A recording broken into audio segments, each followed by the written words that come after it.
Okay, we are back, and what we've done is we've attached our first coil, smoothed out the inside, smoothed the outside, and now we're going to begin building.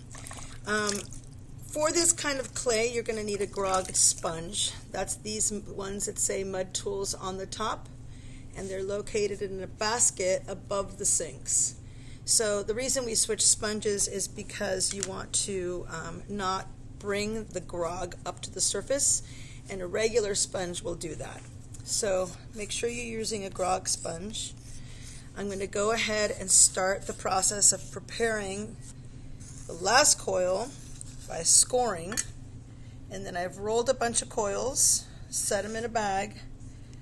I'm going to start by flattening them as we did before, and then see this down here. Lift them up, stand them up, score on the top.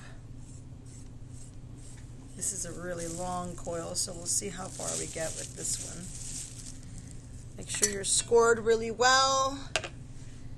I'm going to add some slip to the coil.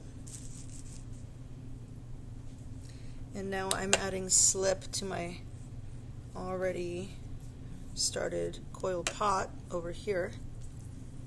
There we go. And then score line onto score line, and I'm going to start attaching. So I'm basically coming around. You'll notice that I put my piece up on a banding wheel. I don't have enough banding wheels for every single person in the class, almost all the way around, almost, but not quite. I don't have one for everybody, but what I've got here basically is this banding wheel that spins.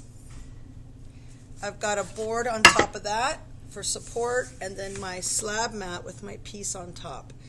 I'm still missing a little piece of a coil here, so I've got more coils in my bag, which I am scoring right now.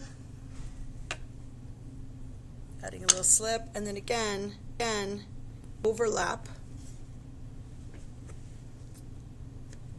I'm going to overlap, cut diagonally through both coils. Again, you want to try not to go through the bottom coil that's already attached.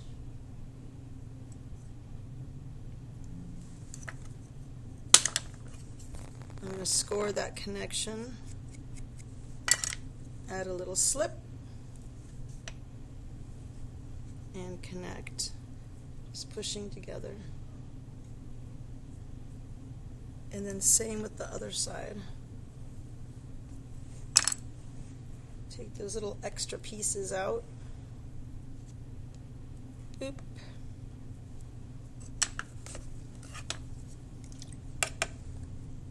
This clay is pretty wet right now, so realistically I kind of don't even need to score too much, but I will because I want to make sure it's nice and connected. Smoothing the top, smoothing the exterior so that it connects. Alright, so I've got that second coil on, and now I'm going to do the same thing. So I'm going to go in here and I'm going to begin. You can do it with your fingers if you can, pushing down, pushing down, pushing down, but depending on how dry the clay is, you can use your tool to blend these coils together.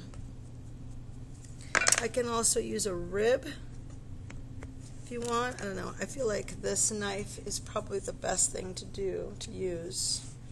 Trying not to block the camera here, but. And this, we're just going to go around all the way here. Really make sure that you support the outside, folks. That's so important. And you want to keep your thickness fairly even. That's why you want your coils to be even to each other.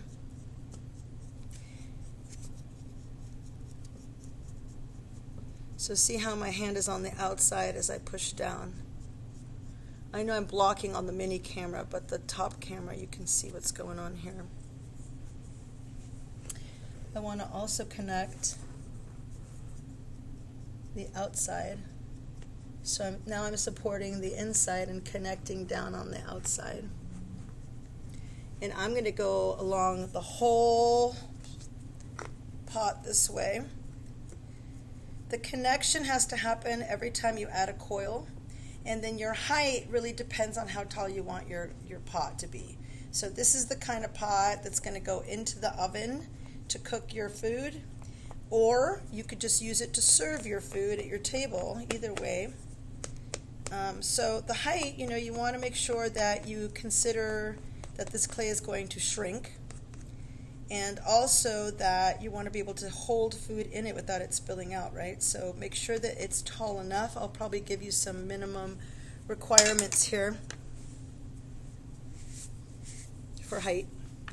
So I'm going to take this rib and I'm going to use the curve, support the outside, and use the curve on the inside. And see, what's nice about this banding wheel is it just turns for you, and so it makes life a lot easier. It doesn't have to be a tall banding wheel, it can be any banding wheel. If you feel like you've got a really thin spot somewhere, then you can patch it. We're going to eventually really be smoothing the heck out of this pot so that it doesn't even look like it was made from coil at all. So you want to make sure and take the time to smooth before you keep going up, because you could the clay can dry out, and then it's harder to smooth if the clay gets dried out. As I do this, I'm also kind of shaping this guy.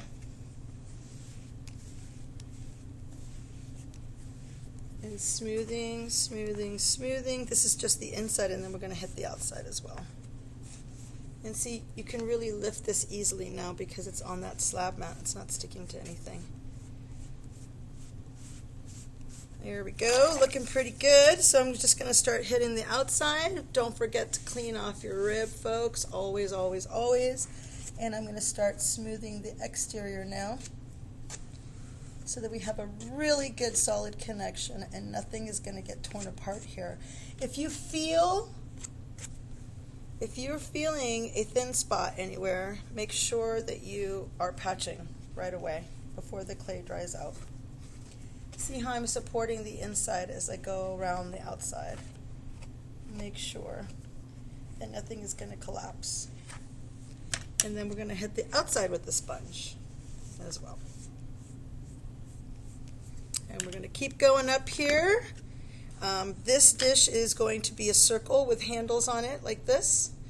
So I'm just going to keep going up and we'll get back to it.